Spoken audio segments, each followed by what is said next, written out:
common heat source in chemistry lab is the Bunsen burner. Today we're going to see, as part of our physical and chemical changes, what happens when we put wood in the Bunsen burner. Now I know most of you already know what is going to happen and you can predict it. The reason I do this in lab is actually to teach about the Bunsen burner. So a Bunsen burner uses gas, and you can see the source here, and it draws into the Bunsen burner that has two adjustments. On the bottom here is a screw, and this adjustment can make the flame taller and shorter. So there, I opened it, now I'm closing it, and it's shorter. I also have an adjustment here, and this part of the Bunsen burner is all cool. If you come up to this part here, when the flame is on, it's very hot. I won't touch it with my fingers.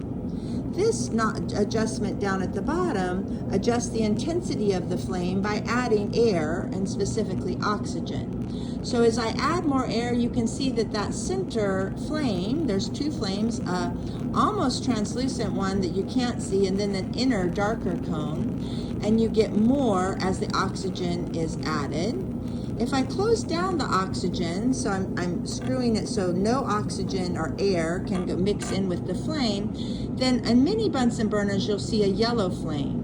This is incomplete combustion, and if I put glassware in this, it oftentimes gets soot on the glassware.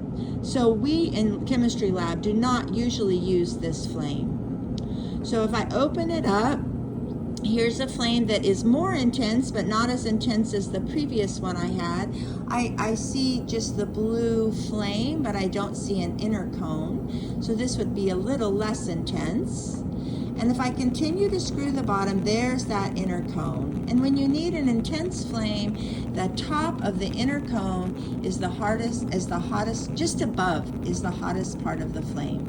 And sometimes in experiments, we need that intensity.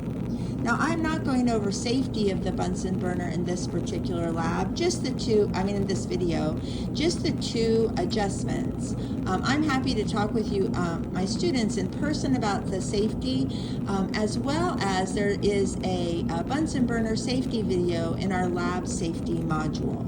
Always use caution when using the the Bunsen burner, and always be sure when you're working in lab to have your PPE, including your eye protection and your lab coat or apron. So now, just to finish off what you need to know for your lab, here's a wooden stick, and that's what it looks like before, so you can write the observations about it before. It's hard to get it to focus. And then I'm just placing it in the Bunsen burner, and this one would go anywhere. Right now it's right above the top cone, and it's just catching on fire. I'm going to blow it out, and then it's very hot. And then we will look, let's see if I can get it to focus on my stick. Let's see. There we go. So we can see the changes in the wood, and it still has a lot of ash on it. There we can kind of see what happens. And it smells like I am camping. I'm outdoors or something with a fire. So again, the question that you should answer, one is, what are the two adjustments in a Bunsen burner? And two, was this a physical or a chemical change?